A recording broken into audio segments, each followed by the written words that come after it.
Hola, ¿cómo están ustedes? Les doy la bienvenida a un nuevo programa de salud y educación, un programa de género educativo que aborda diferentes tópicos sobre el cuidado de la salud.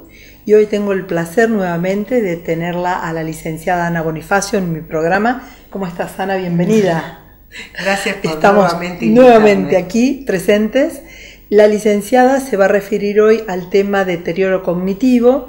Ella es licenciada en psicología, especializada en psicología neurocognitiva, ¿verdad? Claro, en neuropsicología y sobre todo en neuropsicología, o sea, del adulto y neuropsicóloga del envejecimiento. Del envejecimiento. Asociados al envejecimiento. Perfecto. Entonces, bueno, este tema que tiene que ver con el deterioro cognitivo, ¿cómo lo podemos prevenir? ¿Cómo lo podemos tratar? ¿Cómo lo vas a abordar, Anita? Bueno, es un tema amplio el deterioro cognitivo. Primero tendríamos que definir o pensar, en vez de una definición académica, poder compartir a qué llamamos deterioro cognitivo para diferenciarlo del declive, para que la gente pueda comprender que no es lo mismo los cambios asociados a un envejecimiento saludable, que así como otras funciones corporales declinan pero no se deterioran, sino que van declinando porque no hay una patología, como puede ser, no sé, la piel o los músculos, mientras no haya una patología.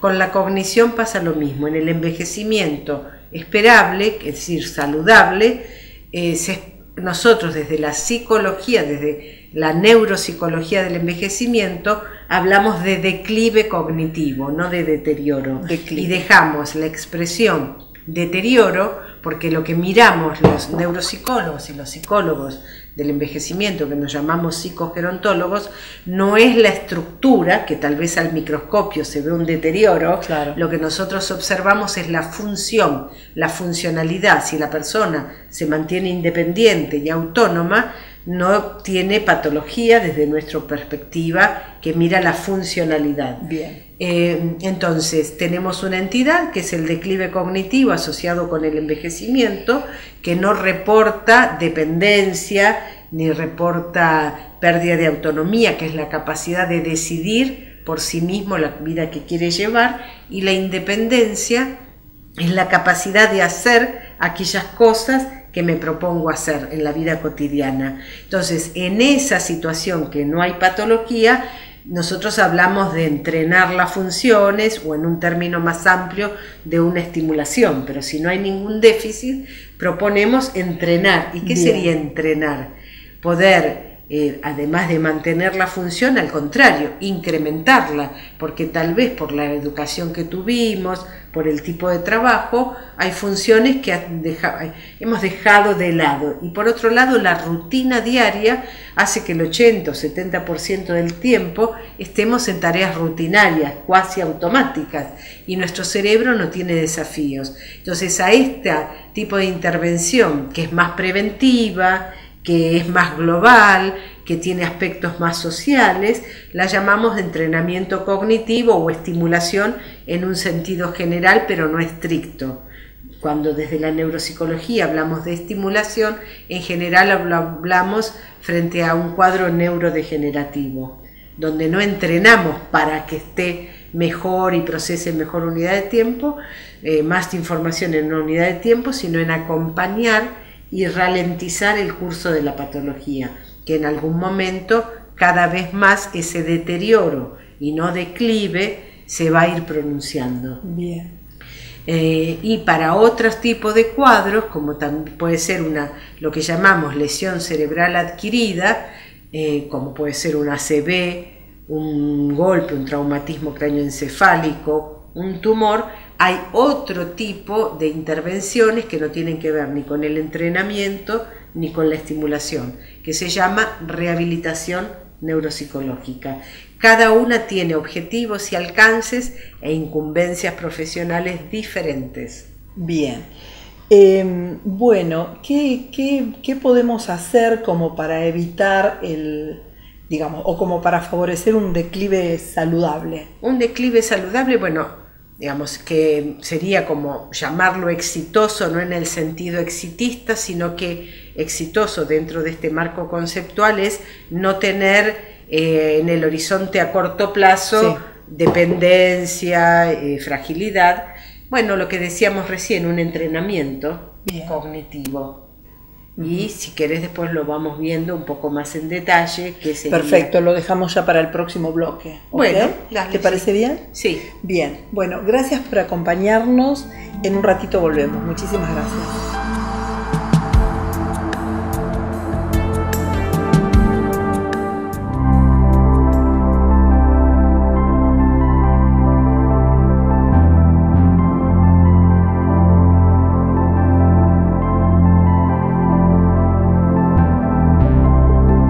Clínica de Ojos Tandil. Nos especializamos en microcirugías, atención en oftalmología especializada. Horarios de atención de lunes a viernes de 8 a 20 horas.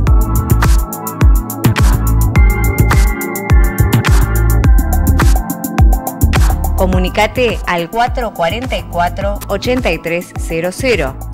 Y ahora también podés obtener tu turno por WhatsApp al 2494 54 60 61.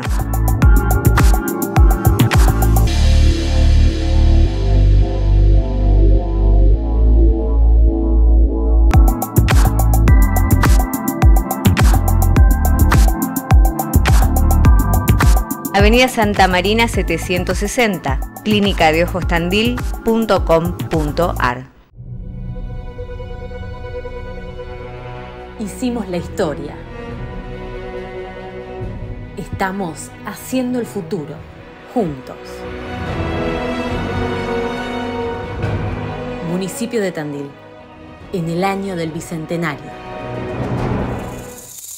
Instituto de Diagnóstico por Imágenes. Trabajando con tecnología de avanzada y actualización permanente, junto a un equipo médico y humano con profesionalismo y calidez.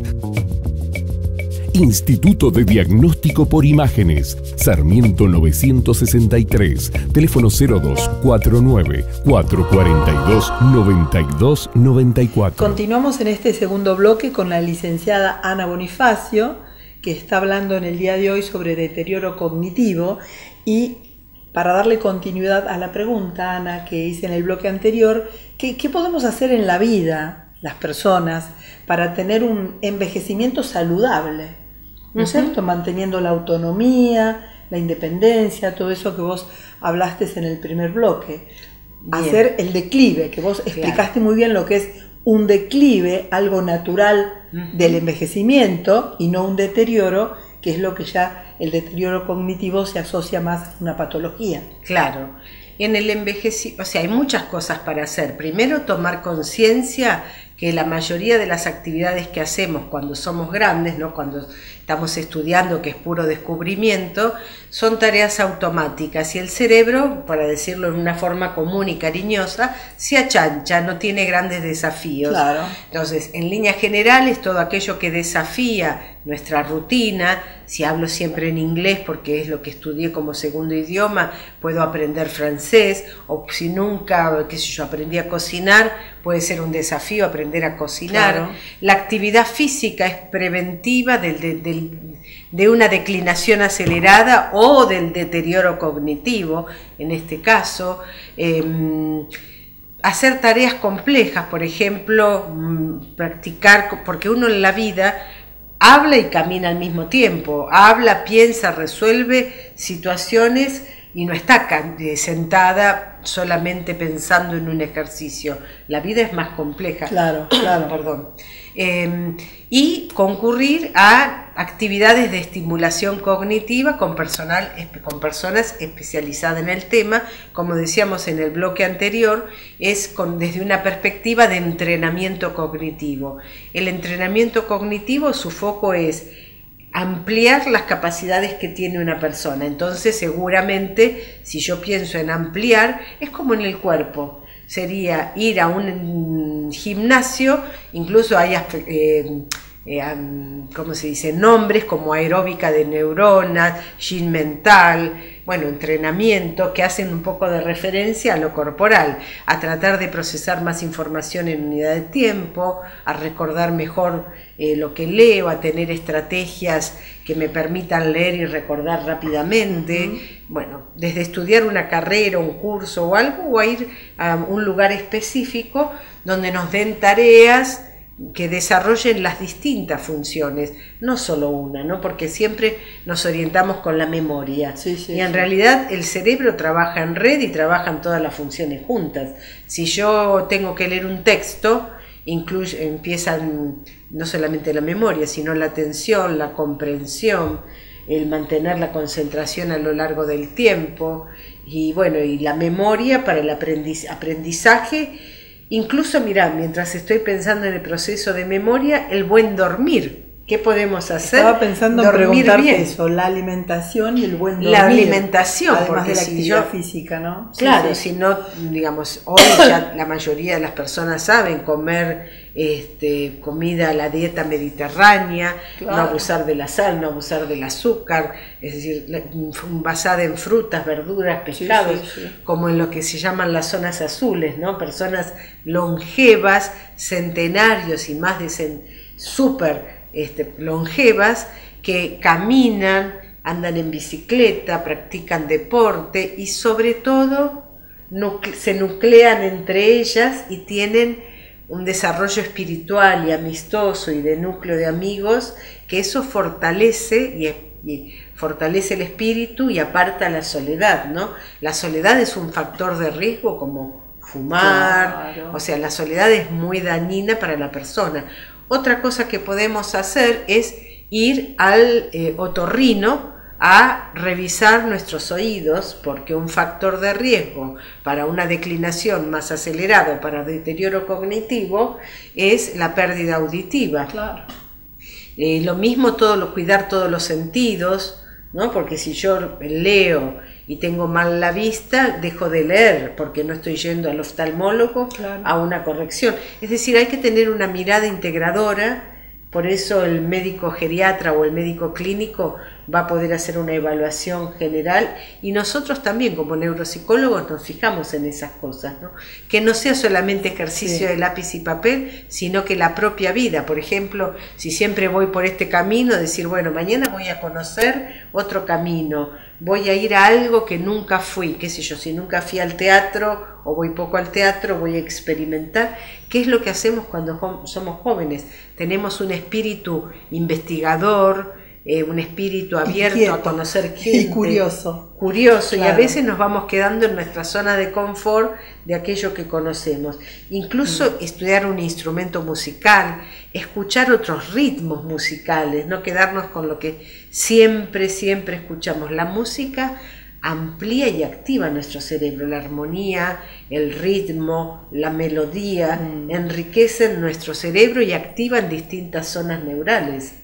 En fin, me parece que es muy amplio lo que se puede hacer, y muy rico, y tenemos mucho. Tiene que ser algo más y algo diferente en lo posible. Claro, un desafío para el cerebro. Un desafío para el cerebro. No repetir siempre lo mismo. Además de, la actividad física permanente, como lo habías explicado también en un bloque anterior, que la actividad física también activa. Totalmente. La actividad neuronal. Y yo digo así, cuando hago la devolución del informe neuropsicológico, siempre lo que hay que hacer es disminuir los factores de riesgo y aumentar los factores de protección. Para eso, también el neuropsicólogo pregunta en la evaluación neuropsicológica, ¿va al cardiólogo o va al médico? ¿Tiene diabetes? ¿Está tomando su medicación? Hace un chequeo, porque ese contacto con la persona, no hay que perder la oportunidad. ¿Está fumando? Bueno, existen formas de acompañar, para que existen lugares donde lo pueden acompañar, ¿no? O sea, tener una mirada salugénica. Me y educativa. Esa palabra. Y educativa, claro. Bien, te propongo que vayamos a una pausa, ¿te parece bien? Bueno, gracias por acompañarnos, en un ratito volvemos. Gracias.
continuamos en este tercer bloque con la licenciada Ana Bonifacio, que está hablando del daño cognitivo. Y ahora en este bloque me gustaría preguntarte, Ana, ¿qué pasa con una persona que ha tenido un daño cognitivo después de un tumor cerebral o de un traumatismo cerebral, un traumatismo de cráneo, por no andar con casco en una moto, en una bicicleta, ¿no es cierto? O después de una ACV?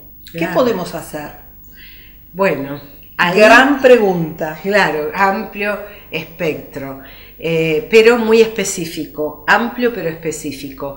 Nosotros antes estábamos charlando sobre la declinación asociada a la edad y qué tipo de intervenciones más generales que pueden hacer las personas, como idiomas y demás.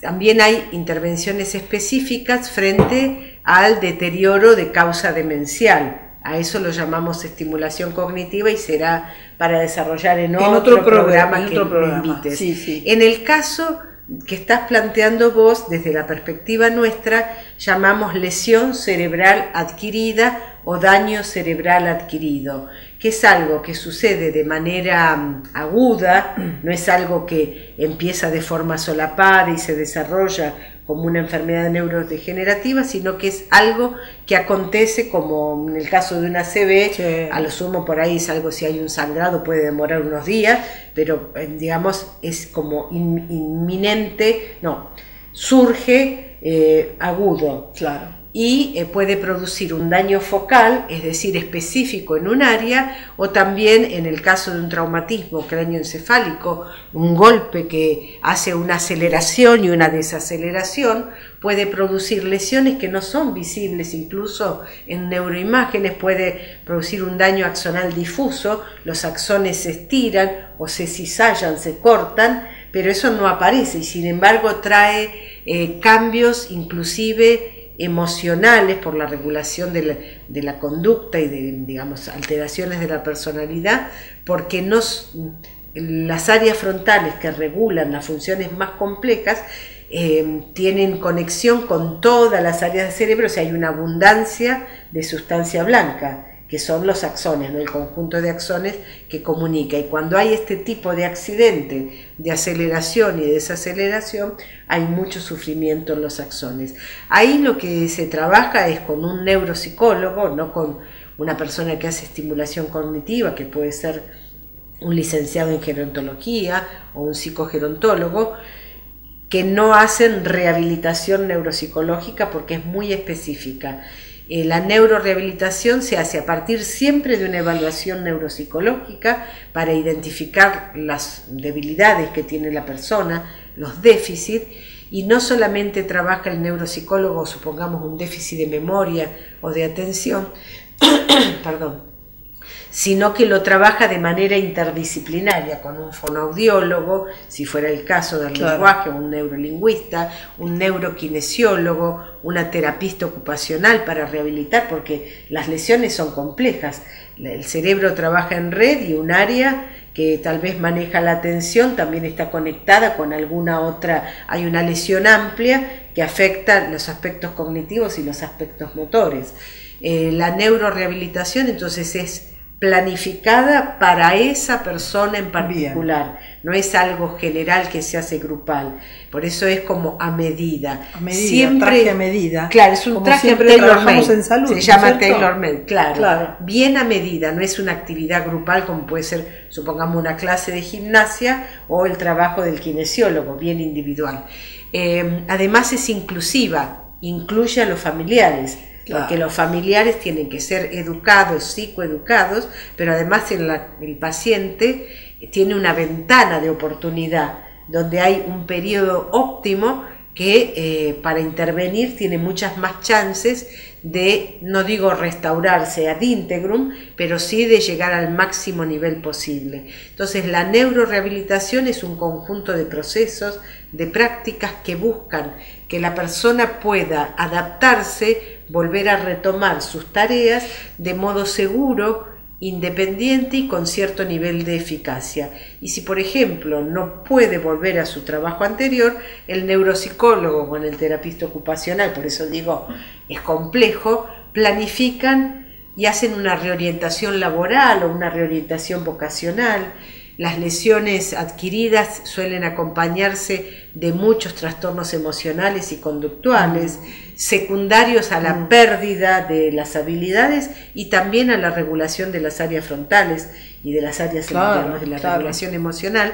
Entonces trabaja en aspectos emocionales el propio neuropsicólogo, o en el equipo interviene un psicólogo o psicóloga para trabajar los aspectos emocionales de aceptación de la nueva realidad de esta persona. Perfecto, clarísimo. Bueno, un tema tan amplio. Sí. Pero bueno, lo dejamos también para una próxima vez si queremos abordar el tema de la demencia. Me encantaría. Bueno, ¿Te parece? cómo no, sí, quedo comprometida. Quedas sí. comprometida. Bueno, Ana, con muchísimas mucho gusto. gracias. Gracias a vos, Olga, No, por por invitarme. favor, muchas gracias. También a todos ustedes por acompañarnos semanalmente, a los auspiciantes que facilitan la continuidad de este programa, y a Ana Ríos de Aire, que me facilita estas camisas italianas para hacer el programa, y a María de María Peinados, y les invito a ver nuestros programas en Salud y Educación TV, mi canal de YouTube. Muchas gracias. Hasta la próxima.